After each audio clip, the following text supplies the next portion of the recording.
360 செய்திகளை பார்க்கலாம். தமிழ்நாடு முதலமைச்சராக தமிழக வெற்றிக் கழக தலைவர் விஜய் நாளை பதவியேற்க இருப்பதாக கூறப்படுகிறது. தமிழ்நாடு சட்டப்பேரவைத் தேர்தலில் 108 இடங்களை கைப்பற்றி தமிழக வெற்றிக் கழகம் தனிப்பெரும் கட்சியாக உள்ளது. இதையடுத்து சென்னை பனையூரில் உள்ள தாவேகா அலுவலகத்தில் எம்எல்ஏக்கள் ஆலோசனைக் கூட்டம் நடந்தது. பனையூர் அலுவலகம் வந்த தாவேகா தலைவர் விஜய் கட்சியின் கொள்கை தலைவர்களுக்கு மரியாதை செலுத்தினார்.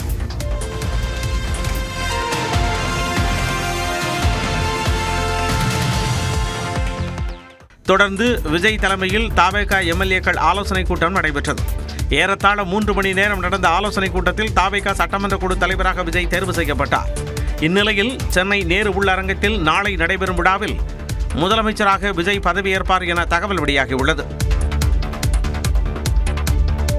ஆட்சி அமைக்க அழைப்பு விடுக்குமாறு ஆளுநருக்கு தாவேகா தலைவர் விஜய் கடிதம் எழுதியுள்ளார். சட்டப்பேரவைத் தேர்தலில் 108 இடங்களில் வென்ற நிலையில் தங்களை ஆட்சி அமைக்க அழைப்பு விடுக்குமாறு ஆளுநர் ராஜேந்திர அர்லோக்கருக்கு விஜய் கடிதம் எழுதியுள்ளார். மின்னஞ்சல் மூலமாக விஜய் இந்த கடிதத்தை அனுப்பியுள்ள நிலையில் பெரும்பான்மையை நிரூபிக்க 2 வாரங்கள் கேட்டுள்ளார். இதனிடையே தமிழ்நாட்டின் பொறுப்பு ஆளுநராக உள்ள கேரள ஆளுநர் ராஜேந்திர அர்லோக்கர் புதன்கிழமை சென்னை வரவுள்ளதாக கூறப்படுகிறது.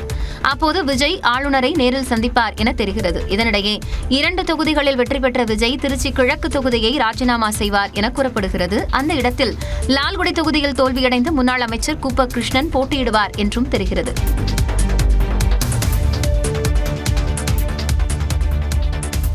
சட்டப்பேரவையில் கூட்டணி அமைக்காமலேயே வெளியிலிருந்து ஆதரவை பெறுவதன் மூலம் பெரும்பான்மையை தாவேகா நிரூபிக்கலாம் என்று தமிழ்நாடு ஆளுநர் பொறுப்பு வகிக்கும் ராஜேந்திர விஸ்வநாத் அர்லேக்கர் தெரிவித்துள்ளார். நியூஸ் 18 தொலைக்காட்சிக்கு தொலைபேசி வாயிலாக பேட்டியளித்த அவர் தாவேகா தலைவர் விஜய் பெரும்பான்மையை நிரூபிக்க 2 வாரங்கள் அவகாசம் கேட்டிருப்பதாக கூறினார். தனக்கு 35 விழுக்காடு வாக்கு இருப்பதாக விஜய் கூறிய நிலையில் எத்தனை உறுப்பினர்களின் ஆதரவு இருக்கிறது என்பதை கேட்டிருப்பதாகவும் ஆளுநர் தெரிவித்தார். Particularly on the floor of the House, they have to prove that these so much people, that is at least 118 or more, are supporting the present government. That is the outside support. They may, outside support means while going from outside of the house, they can do anything. But in the house, they have to support. முதலமைச்சர் மு.க. ஸ்டாலினின் ராஜினாமா கடிதத்தை ஏற்றுக்கொண்டதாக கூறிய ஆளுநர் புதிய அரசு அமையும் வரை பதவியில் நீடிக்கும்படி அவரிடம் கேட்டுக் கொண்டதாகவும் தெரிவித்தார். தமிழ்நாட்டின் முதலமைச்சராக தாவேகா தலைவர் விஜய் பதவியேற்க உள்ள நிலையில் உத்தேச அமைச்சர்கள் பட்டியல் வெளியாகியுள்ளது. சென்னை பட்டினப்பாக்கம் அலுவலகத்தில் அமைச்சர்கள் தேர்வு குறித்து தாவேகா தலைவர் விஜய் ஆலோசனை நடத்தினார். இதில் ஜான் ஆரோக்கியசாமி மற்றும் மாநில நிர்வாகிகள் பங்கேற்றனர். இந்நிலையில் தாவேகா சார்பில் விஜயுடன் சேர்ந்து 21 அமைச்சர்கள் பதவியேற்பார்கள் என கூறப்படுகிறது. என் ஆனந்த், அருண்ராஜ், செங்கோட்டையன், CTR நிர்மல்குமார், தமிழன் பார்த்திபன், சரவணன், முகமது பர்வேஸ், விஜய் சரவணன் ஆகியோரும், Kallanai, Vijayalakshmi, doctor TK Prabhu, Balaji, Sathyabama, Rajmohan, JCD Prabhakar, VS Babu, Sampath Kumar, Maria Wilson, Sabarinathan, Aadhav Arjuna ஆகியோர் அமைச்சர்கள் ஆவார்கள் என்றும் கூறப்படுகிறது. இந்த உத்தேச பட்டியலில் 8 பேர் சென்னை மாவட்ட தொகுதியில் இருந்து தேர்ந்தெடுக்கப்பட்டவர்கள் என்பது குறிப்பிடத்தக்கது. நேற்று இரவு நடைபெற்ற கூட்டத்தில் தாவேகாவை நிபந்தனையுடன் ஆதரிக்க காங்கிரஸ் முடிவு செய்துள்ளதாக கூறப்படுகிறது. தமிழ்நாட்டில் ஆட்சி அமைக்க தமிழக வெற்றிக் கழகத்திற்கு ஆதரவளிக்க காங்கிரஸ் கட்சி முடிவு செய்திருப்பதாக தகவல் வெளியாகியுள்ளது. டெல்லியில் காங்கிரஸ் தலைவர் மல்லிகார்ஜுன கார்கே தலைமையில் நடைபெற்ற கூட்டத்திற்கு பிறகு நியூஸ் 18 தமிழ்நாடு தொலைக்காட்சிக்கு பேட்டியளித்த அக்கட்சியின் தமிழக பொறுப்பாளர் கிரீஷ் சோடங்கர் தாவேகா தலைவர் விஜய் ஆதரவு கேட்டு எழுதிய கடிதம் தொடர்பாக விரிவான ஆலோசனை நடைபெற்றதாக கூறினார். State committee will be taking the decision whether to support TVK or not. Tomorrow political affairs committee meeting is called at 9:30 Satyamurthy Bhavan में. उसके बाद டெல்லியில் நடைபெற்ற காங்கிரஸ் கட்சியின் உயர்மட்ட தலைவர்கள் கூட்டத்திற்கு பிறகு அவசரமாக காணொலி மூலமாக நடைபெற்ற தமிழ்நாடு காங்கிரசின் அரசியல் விவகார குழு கூட்டத்தில் தமிழக வெற்றிக் கழகத்திற்கு ஆதரவை வழங்குவது என ஒருமனதாக முடிவு செய்யப்பட்டுள்ளதாக கூறப்படுகிறது. அதே சமயம் ஆட்சி அதிகாரத்தில் பங்கு வழங்கும் வகையில் அமைச்சரவையில் காங்கிரசுக்கு இடம் வழங்க வேண்டும், அதிமுக, பாஜக உள்ளிட்ட தேசிய ஜனநாயக கூட்டணியில் அங்கம் வகிக்கும் கட்சிகளின் ஆதரவை பெறக்கூடாது என்று காங்கிரஸ் நிபந்தனை விதித்திருப்பதாக கூறப்படுகிறது. இந்த நிபந்தனைகளுக்கு தாவேகா சம்மதம் தெரிவித்தால் தோழமை கட்சிகளின் ஆதரவை பெறுவதற்கு காங்கிரஸ் உதவி செய்யும் என காங்கிரஸ் வட்டாரங்கள் தெரிவித்துள்ளன.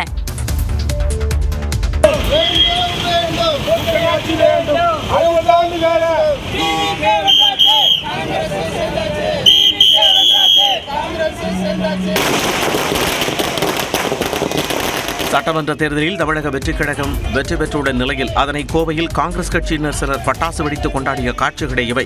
நடந்து முடிந்த தமிழக சட்டமன்ற தேர்தலில் விஜயின் தாவேகா 108 தொகுதிகளில் வென்று தனிப்பெரும் கட்சியாக உள்ளது. எனினும் தனியாக ஆட்சி அமைக்கும் அளவுக்கு தேவையான தனிப்பெரும்பான்மை கிடைக்காத சூழல் உள்ளது. இந்நிலையில் கோவை டவுன்ஹால் பகுதியில் காங்கிரஸ் இளைஞரணி சார்பில் சிலர் தாவேகா வெற்றியை பட்டாசு வெடித்தும் இனிப்பு வழங்கியும் விசிலடித்தும் கொண்டாடினர்.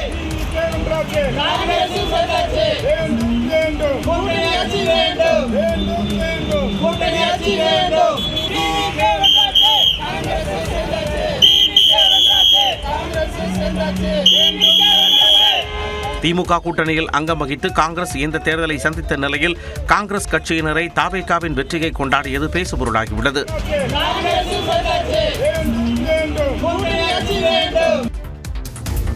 விஜயின் தாவேகாவிற்கு ஆதரவு அளிப்பது குறித்து கட்சியின் தலைமை முடிவு செய்யும் என சிபிஐ மாநில செயலாளர் வீரபாண்டியன் தெரிவித்துள்ளார். தேர்தல் முடிவுகள் குறித்து திமுக தலைவர் மு.க. ஸ்டாலினுடன் ஆலோசனை நடத்திய பிறகு கூட்டாக செய்தியாளர்களை சந்தித்த அவர் இவ்வாறு கூறினார். நீங்க கூட்டணி கட்சிக்கு ஆதரவு தரலனா அடுத்த இடம் அதிமுக பக்கம் தான் போகும். அதை தடுப்பதற்கு நீங்க ஏதாவது முன்னெடுப்பு எடுப்பீங்களா?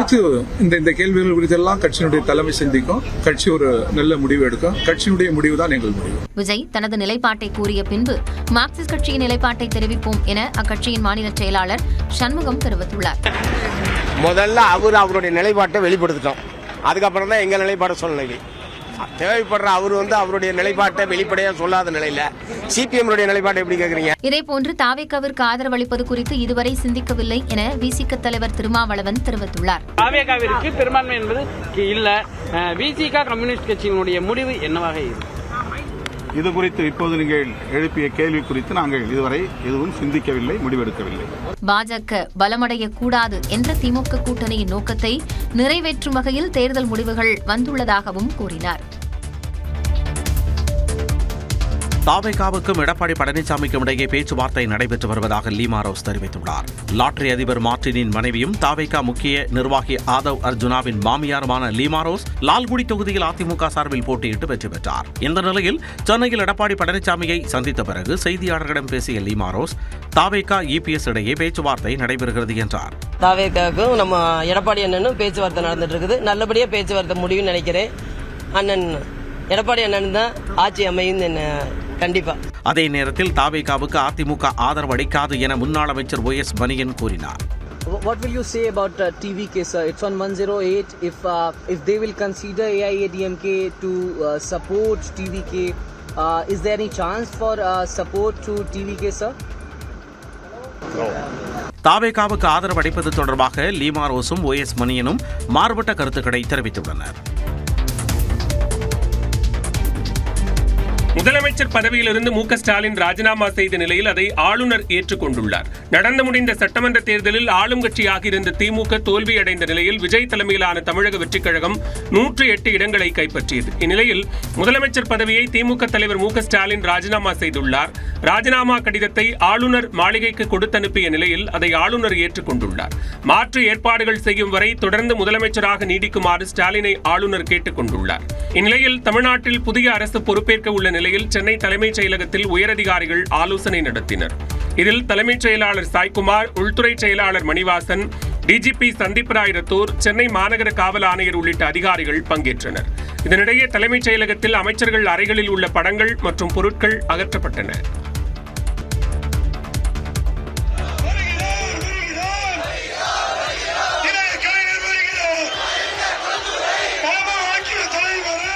கொளத்தூர் தொகுதியில் நன்றி தெரிவிக்க சென்றபோது தொண்டர்கள் அழுத நிலையில் திமுக தலைவர் மு.க. ஸ்டாலின் அழ வேண்டாம் என ஆறுதல் தெரிவித்த காட்சிகளே இவை.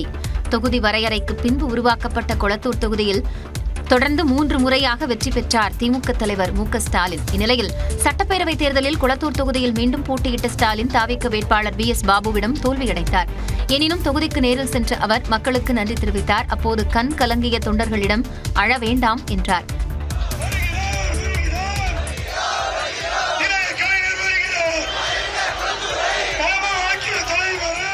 ஸ்டாலினுடன் சென்ற சேகர் பாபுவும் அப்போது கண் கலங்கினார்.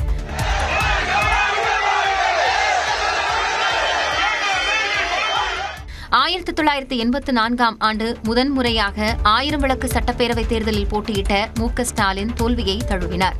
எனினும் 1989 தேர்தலில் வெற்றி பெற்ற நிலையில் 91 தேர்தலில் தோல்வியடைந்தார். பின்னர் 96, 2001, 2006 ஆகிய தேர்தல்களில் தொடர்ந்து 1000 விளக்கு தொகுதியில் வென்ற ஸ்டாலின் 2011, 16, 21 தேர்தல்களில் குளத்தூர் தொகுதியில் வெற்றி பெற்றார். அது எங்க தலைவர், கட்சி தலைவரும் எங்க பொதுச் செயலாளர் அவங்க டிசைட் பண்ணுவாங்க. எதிர்க்கட்சி தலைவராக பதவியேற்பீர்களா என்ற கேள்விக்கு திமுக இளைஞரணி செயலாளர் உதயநிதி ஸ்டாலின் அளித்த பதில்தான் இது. நடந்து முடிந்த சட்டப்பேரவை தேர்தலில் திமுக 54 இடங்களில் வெற்றி பெற்றது. உதயசூரியன் சின்னத்தில் போட்டியிட்ட திமுக கூட்டணி கட்சிகள் 5 இடங்களை பெற்றன. இந்நிலையில் சட்டப்பேரவையில் திமுக எதிர்க்கட்சி அந்தஸ்தை பெற்றுள்ளது. முதலமைச்சராக இருந்த ஸ்டாலின் தோல்வி அடைந்த நிலையில் திமுக சார்பில் யார் எதிர்க்கட்சி தலைவர் ஆவார் என்று கேள்வி எழுந்த நிலையில் உதயநிதி ஸ்டாலின் விளக்கம் அளித்துள்ளார். அது மக்கள் என்ன தீர்ப்பு கொடுத்துருக்காங்களோ அது நான் மதிக்கிறோம், அதுக்கு தலைவணங்குறோம், அதை ஏத்துக்கிறோம். அது எங்க தலைவர், கட்சி தலைவரும் எங்க பொதுச் செயலாளர் அவங்க டிசைட் பண்ணுவாங்க. மேலும் திமுகவின் தோல்வி குறித்தும் விளக்கம் அளித்துள்ளார். திமுக பார்க்காத தோல்வியும் கிடையாது, திமுக பார்க்காத வெற்றியும் கிடையாது. எப்பவுமே சுயபரிசோதனை தேவைதான். பார்ப்போம், இது மக்கள் இந்த முடிவு எடுத்திருக்கிறாங்க, அதை அக்செப்ட் பண்ணுவோம். ஆனால் எங்களுடைய கடமையை நாங்கள் மக்களுக்காக செஞ்சுட்டு தான் இருப்போம். சேப்பாக்கம் திருவல்லிக்கேணி மக்களுக்காக தொடர்ந்து உழைப்பேன் என்றும் உதயநிதி கூறினார். தமிழ்நாட்டின் சில பகுதிகளில் மழை தொடரும் நிலையில் இன்று 7 மாவட்டங்களில் கனமழை பெய்யும் என கணிக்கப்பட்டுள்ளது. திண்டுக்கல், மதுரை, நீலகிரி மாவட்டங்களில் பெய்த மழையால் விவசாயிகளும் பொதுமக்களும் மகிழ்ச்சியடைந்தனர்.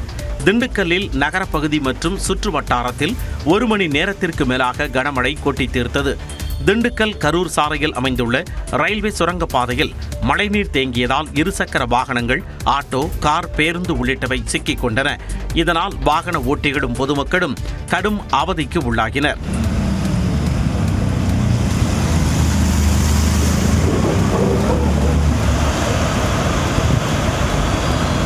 மதுரை மாவட்டம் திருமங்கலம், பாண்டிய நகர், வடகரை, மரவன்குடம் உள்ளிட்ட பல்வேறு பகுதிகளில் இடியுடன் பலத்த மழை பெய்தது.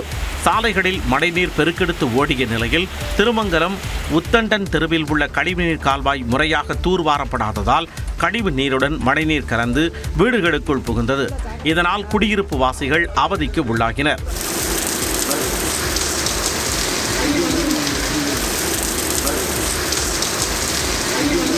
கிருஷ்ணகிரி மாவட்டத்தில் ஓசூர், மத்திகிரி, ஜூஜுவாடி பகுதிகளில் பரவலாக மழை பெய்தது.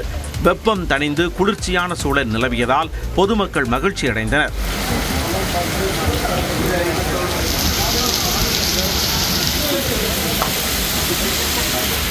உதகை மற்றும் சுற்றுவட்டார பகுதிகளில் மாலை நேரத்தில் திடீரென இடியுடன் கூடிய கனமழை பெய்தது. தாவரவியல் பூங்கா, மத்திய பேருந்து நிலையம், தலைக்குந்தா, முத்தோரை பாலடா, நஞ்சநாடு, கேத்தி, அதிகரட்டி உள்ளிட்ட பகுதிகளில் கனமழை பெய்தது. கோடை விடுமுறைக்கு வந்திருந்த சுற்றுலா பயணிகள் மட்டுமன்றி உள்ளூர் மக்கள் மற்றும் விவசாயிகள் மகிழ்ச்சியடைந்தனர். தமிழ்நாட்டில் 7 மாவட்டங்களில் இன்று கனமழை பெய்ய வாய்ப்புள்ளதாக சென்னை வானிலை ஆய்வு மையம் கணித்துள்ளது. மத்திய பிரதேசத்திலிருந்து தமிழ்நாடு வழியாக மன்னார் வளைகுடா வழியாக நிலவும் வளிமண்டல காற்றழுத்த தாழ்வு பகுதி காரணமாக நீலகிரி, திருப்பூர், தேனி, தென்காசி, திருநெல்வேலி, கன்னியாகுமரி, கோவை மலைப்பகுதிகளில் காற்றுடன் கனமழை பெய்யும் எனவும் கணிக்கப்பட்டுள்ளது. மே 7ஆம் தேதி நீலகிரி, கோவை, திருப்பூர், ஈரோடு, தேனி, தென்காசி, மதுரை, விருதுநகர், திருநெல்வேலி, கன்னியாகுமரி மாவட்டங்களில் கனமழை பெய்யும் என்றும் தெரிவிக்கப்பட்டுள்ளது. மே 8 மற்றும் 9ஆம் தேதிகளில் நீலகிரி, கோவை, ஈரோடு, திருப்பூர், திண்டுக்கல், தேனி, மதுரை, விருதுநகர், தென்காசி, கன்னியாகுமரி, திருநெல்வேலி, தூத்துக்குடி, ராமநாதபுரம், சிவகங்கை, தஞ்சாவூர், திருவாரூர், நாகப்பட்டினம், மயிலாடுதுறை, புதுக்கோட்டை மாவட்டங்களில் இடி, மின்னல் மற்றும் மணிக்கு 40 கிலோமீட்டர் வேக காற்றுடன் கனமழை பெய்யக்கூடும் என்று வானிலை ஆய்வு மையம் தெரிவித்துள்ளது. புதுச்சேரியில் 2 தொகுதிகளிலும் போட்டியிட்டு வெற்றி பெற்ற அம்மாநில முதலமைச்சர் ரங்கசாமி தட்டாஞ்சாவடி தொகுதியை ராஜினாமா செய்ய உள்ளதாக கூறப்படுகிறது. நடந்து முடிந்த தேர்தலில் புதுச்சேரி முதலமைச்சர் ரங்கசாமி மங்கலம் மற்றும் தட்டாஞ்சாவடி ஆகிய 2 தொகுதிகளில் போட்டியிட்டு வெற்றி பெற்றார்.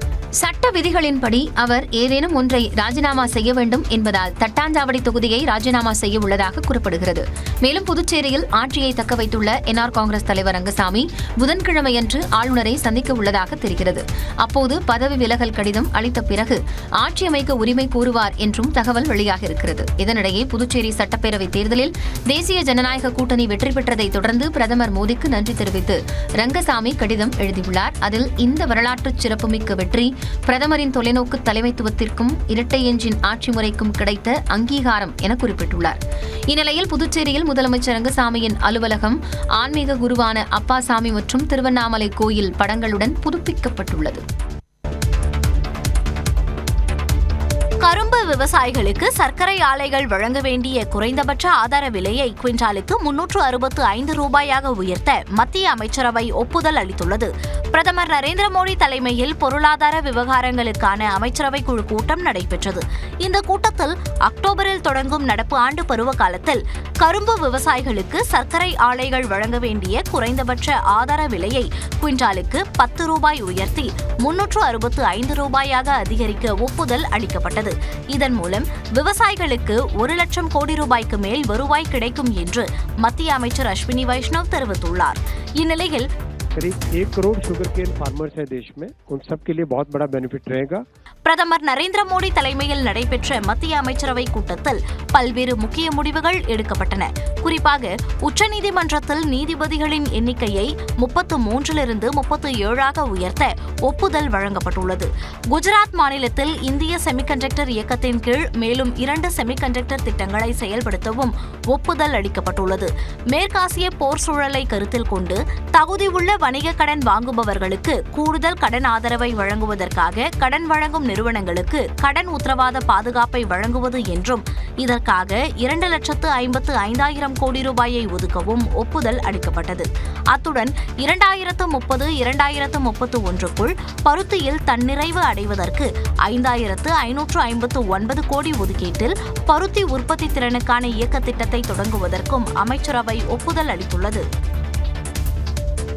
ஒரு சாதாரண மனிதராக இருந்து இந்தியா கூட்டணியை வலுப்படுத்துவேன் என மேற்கு வங்கத்தில் தோல்வியடைந்த மம்தா பானர்ஜி தெரிவித்துள்ளார். மேற்குவங்க முதலமைச்சர் பதவியை ராஜினாமா செய்யப்போவதில்லை என மம்தா பானர்ஜி தெரிவித்துள்ளார். மேற்குவங்கத்தில் நடைபெற்ற சட்டப்பேரவைத் தேர்தலில் 3 முறை முதலமைச்சராக இருந்த மம்தா பானர்ஜியை வீழ்த்திய பாஜக ஆட்சியை கைப்பற்றியது. இந்நிலையில் செய்தியாளர்களை சந்தித்த மம்தா பானர்ஜி முதலமைச்சர் பதவியை ராஜினாமா செய்ய மாட்டேன் என்றார். কেন কিসের জন্য আমরা তো হারিয়ে নিয়ে যাবো, হারলে আমি যদি শপথ দিতে যেতাম তাহলে আমি রেজিগনেশনটা করতাম। এখন তো কোয়েশ্চেন ডাজন্ট অ্যারাইজ। জোর করে দখল করে যদি কেউ মনে করে যে আমি কি রেজিগনেশন দিতে হবে, no, not that. Now also I want to say that we didn't lose the election. மேற்கு வங்கத்தின் உண்மையான வில்லன் தேர்தல் ஆணையம்தான் என்ற மம்தா பானர்ஜி பிரதமர் மோடி உள்துறை அமைச்சர் அமித்ஷா தேர்தலில் நேரடியாக தலையிட்டு ஜனநாயகத்தை சிதைத்துள்ளதாக குற்றம் சாட்டினார். ஒரு சாதாரண மனிதராக இருந்து இந்தியா கூட்டணியை வலுப்படுத்துவேன் என்றும் மம்தா தெரிவித்தார். கேரளாவில் காங்கிரஸ் கூட்டணி வென்றுள்ள நிலையில் முதலமைச்சராக யாரை தேர்வு செய்வது என ஆலோசிக்க அக்கட்சியின் மேலிட பார்வையாளர்கள் இன்று அம்மாநிலத்திற்கு வருகை தரவுள்ளனர். கேரள தேர்தலில் காங்கிரஸ் தலைமையிலான ஐக்கிய ஜனநாயக முன்னணி 102 இடங்களை கைப்பற்றி அமோக வெற்றி பெற்றது. யார் முதலமைச்சராவார் என்ற கேள்வி எழுந்துள்ள நிலையில் எதிர்க்கட்சித் தலைவர் வி.டி. சதீசன் அதில் முதலிடத்தில் உள்ளார். அதேபோல மூத்த தலைவர்கள் கே.சி. வேணுகோபால், ரமேஷ் சென்னிதாலா ஆகியோர் பெயரும் பரிசீலிக்கப்படுவதாக கூறப்படுகிறது. இந்நிலையில் இது தொடர்பாக ஆலோசிக்க அஜய் மக்கான் மற்றும் முகுல் வாஸ்னிக் ஆகியோரை மேலிட பார்வையாளர்களாக காங்கிரஸ் தலைமை நியமித்துள்ளது. இவர்கள் இருவரும் கேரளாவுக்கு இன்று வருகை தரவுள்ள நிலையில் முக்கிய முடிவுகள் எடுக்கப்படவுள்ளன. இதனிடையே அசாம் மாநிலத்தில் வரும் 9ஆம் தேதி அல்லது 10ஆம் தேதி என்று புதிய அரசு பதவியேற்கக்கூடும் என்று எதிர்பார்க்கப்படுகிறது. தேசிய ஜனநாயக கூட்டணி 3வது முறையாக அசாமில் வென்றுள்ள நிலையில் ஹிமந்த பிஸ்வா சர்மா 2வது முறையாக முதலமைச்சராக பதவியேற்க உள்ளார். மேற்கு வங்கத்தில் வரும் சனிக்கிழமை அன்று பாஜக அரசு பதவியேற்க உள்ளதாக தகவல் வெளியாகியுள்ளது. மேற்கு வங்க சட்டமன்ற தேர்தலில் ஆளும் திரிணாமுல் காங்கிரஸை வீழ்த்தி முதல் முறையாக பாஜக ஆட்சி அமைக்க உள்ளது. இந்த தேர்தலில் பாஜக 207 இடங்களிலும் திரிணாமுல் காங்கிரஸ் 80 இடங்களிலும் வெற்றி பெற்றுள்ளன. காங்கிரஸ் உள்ளிட்ட இதர கட்சிகள் 6 தொகுதிகளில் வெற்றி பெற்றுள்ளன. தற்போதைய மேற்குவங்க அரசின் பதவிக்காலம் இன்றுடன் முடிவடைய உள்ள நிலையில் வரும் சனிக்கிழமை அன்று பாஜக அரசு பதவியேற்கலாம் என்று எதிர்பார்க்கப்படுகிறது. இதனையொட்டி கட்சியின் மேலிட பார்வையாளராக மத்திய உள்துறை அமைச்சர் அமித்ஷா நியமிக்கப்பட்டுள்ளார். இதற்கிடையே பாஜக 100 இடங்களில் மோசடி செய்து வெற்றி பெற்றுள்ளதால் முதலமைச்சர் பதவியை ராஜினாமா செய்யும் பேச்சுக்கே இடமில்லை என்று மம்தா பானர்ஜி தெரிவித்திருப்பது விவாதப் பொருளாகியுள்ளது. அதே நேரம் ராஜினாமா செய்ய மறுப்பதால் மட்டுமே மம்தா பானர்ஜி முதலமைச்சராக தொடர முடியாது என்று உச்சநீதிமன்ற வழக்கறிஞர் சங்க தலைவர் விகாஷ் சிங் தெரிவித்துள்ளார். அரசியலமைப்பின் 164வது பிரிவின்படி ஒரு முதலமைச்சர் சட்டமன்றத்தின் நம்பிக்கையை பெற்றிருக்கும் வரை மட்டுமே பதவியில் நீடிப்பார் என்றும் அந்த பெரும்பான்மையை இழந்தவுடன் அவரது அரசு அரசியலமைப்பு ரீதியாக நீடிக்க முடியாததாகி விடும் என்றும் கூறியுள்ளார். தற்போதைய நிலையில் மம்தாவையும் அவரது அமைச்சரவையையும் மேற்குவங்க ஆளுநர் பதவி நீக்கம் செய்துவிட்டு பாஜகவை ஆட்சி அமைக்க அழைக்கலாம் என்றும் பதவி விலக மறுப்பது மம்தாவை காலவரையின்றி பதவியில் நீடிக்க அனுமதிக்காது என்றும் விகாஷ் சிங் தெரிவித்துள்ளார். மேற்கு வங்கத்தில் ஆட்சியை கைப்பற்றியதன் மூலம் இந்தியாவில் உள்ள 22 மாநிலங்கள் பாஜகவின் ஆளுகைக்கு கீழ் வந்துள்ளன. 2014ஆம் ஆண்டு நரேந்திர மோடி பிரதமராக பதவியேற்ற போது பாஜக 7 மாநிலங்களில் மட்டுமே ஆட்சியில் இருந்தது. 2018ஆம் ஆண்டில் 21 மாநிலங்களாக வளர்ச்சியடைந்தது. 2024 மக்களவைத் தேர்தலில் பாஜகவுக்கு பெரும்பான்மை கிடைக்காத நிலையிலும் நிதிஷ்குமார் மற்றும் சந்திரபாபு நாயுடு ஆகியோரின் ஆதரவுடன் 3வது முறையாக ஆட்சியை கைப்பற்றியது. தற்போது மேற்கு வங்கத்தில் ஆட்சியை கைப்பற்றியதன் மூலம் இந்தியாவில் உள்ள 22 மாநிலங்கள் மற்றும் யூனியன் பிரதேசங்கள் பாஜகவின் ஆளுகையின் கீழ் வந்துள்ளன. அதாவது இந்தியாவில் உள்ள மொத்த பரப்பளவில் 76% பாஜக ஆளுகிறது. பாஜகவை பொறுத்தவரை கேரளா, தமிழ்நாடு, தெலுங்கானா மாநிலங்களில் மட்டும் ஆட்சியை கைப்பற்ற முடியாதது குறிப்பிடத்தக்கது. ஈரான் சரணடையும் விதமாக வெள்ளை கொடியை ஏந்தி வர வேண்டும் என்று அமெரிக்க அதிபர் டிரம்ப் மிரட்டல் விடுத்துள்ளார். வெள்ளை மாளிகையில் செய்தியாளர்களிடம் பேசிய அவர், ஹோர்முஸ் நீரிணையில் அமெரிக்க கப்பல்களை ஈரான் குறிவைத்தால் அந்நாடு பூமியிலிருந்து துடைத்தெறியப்படும் என்று எச்சரித்தார். ஈரான் பகிரங்கமாக அச்சுறுத்தல் விடுத்த போதிலும் அந்நாடு தனிப்பட்ட முறையில் அமெரிக்காவுடன் ஒரு உடன்பாட்டை ஏற்படுத்திக் கொள்ள விரும்புவதாகவும் தெரிவித்தார். ஈரானுக்கு எந்த வாய்ப்பும் இல்லை என்றும் டிரம்ப் தெரிவித்தார். முன்னதாக ஐக்கிய அரபு அமீரகத்தின் ஃபுஜைரா நகரில் உள்ள எண்ணெய் ஆலை மீது நேற்று முன்தினம் நடத்தப்பட்ட தாக்குதலில் 3 இந்தியர்கள் காயமடைந்தனர். இந்த திடீர் தாக்குதல் சம்பவத்திற்கு கண்டனம் தெரிவித்துள்ள பிரதமர் நரேந்திர மோடி, பொதுமக்கள் மற்றும் உட்கட்டமைப்புகளை தாக்குவதை ஏற்றுக்கொள்ள முடியாது என்று கூறியுள்ளார். இந்த தாக்குதலில் ஈரானுக்கு தொடர்பிருப்பதாக குற்றச்சாட்டு எழுந்த நிலையில் ஈரான் தனது எந்த ஒரு தாக்குதலுக்கும் பொறுப்பேற்றிருக்கும் என்றும் ஐக்கிய அரபு அமீரகம் தங்கள் மீது தாக்குதல் தொடுத்தால் அதற்கு மிக மோசமான மற்றும் வருந்தத்தக்க பதிலடி கொடுக்கப்படும் என்றும் ஈரான் ராணுவம் எச்சரித்துள்ளது. இந்த நிலையில் ஐக்கிய அரபு அமீரகத்தில் நேற்றிரவு மீண்டும் தாக்குதல் நடத்தப்பட்டதாக கூறப்படுகிறது. இதனைத் தொடர்ந்து வான் பாதுகாப்பு படைகள் ஏவுகணைகள் மற்றும் ட்ரோன் தாக்குதல் அச்சுறுத்தலை சமாளித்து வருவதாக கூறியுள்ள அந்நாட்டின் பேரிடர் மேலாண்மை ஆணையம் பொதுமக்களை பாதுகாப்பான இடங்களில் இருக்கும்படியும் அறிவுறுத்தியுள்ளது.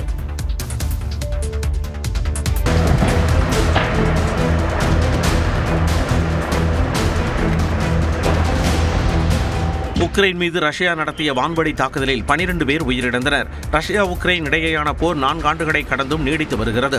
இந்நிலையில் உக்ரைனின் சபோரிசியா நகர் மீது அடுத்தடுத்து 4 குண்டுகளை வீசி ரஷ்யா தாக்குதல் நடத்தியது. இதில் கட்டமைப்புகள், கார் பழுதுபார்க்கும் நிலையம் உள்ளிட்டவை சேதமடைந்தன. இந்த தாக்குதல் காரணமாக கடும் தீ பரவியது.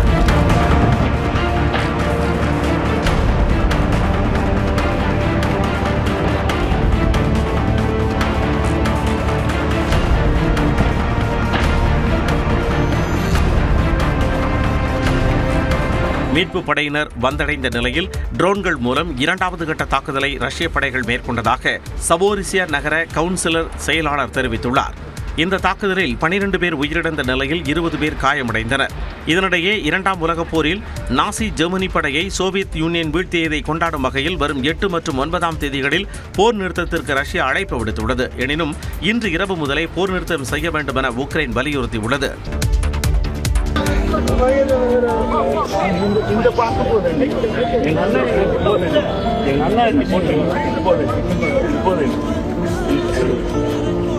தேர்தலுக்கு பிறகு தருமபுரி பாமக வெற்றி வேட்பாளர் சௌமியா, உத்தரமேரூரில் வெற்றியை தவறவிட்ட பாமக வேட்பாளர் மகேஷ்குமார் நேரில் சந்தித்தபோது உணர்ச்சி வசப்பட்ட காட்சிகள் இவை. தமிழக சட்டமன்ற தேர்தலில் வெற்றி பெற்ற பாமக வேட்பாளர் சௌமியா அன்புமணிக்கு சென்னை செல்லும் வழியில் காஞ்சிபுரம் மேற்கு மாவட்டத்தைச் சேர்ந்த அக்கட்சியினர் சிறப்பான வரவேற்பு அளித்தனர். அப்பொழுது அக்கட்சி மாவட்ட செயலாளரான மகேஷ்குமார் தேர்தலில் தோல்வியடைந்த வருத்தத்திலும் தனது வெற்றியை கொண்டாடியதைக் கண்டு சௌமியா கண்கலங்கினார். வெற்றி தோல்வியை தாண்டி நீங்கள் எங்களோடு இருப்பதுதான் சந்தோஷம் என்று மகேஷ்குமார் அவரிடம் கூறினார்.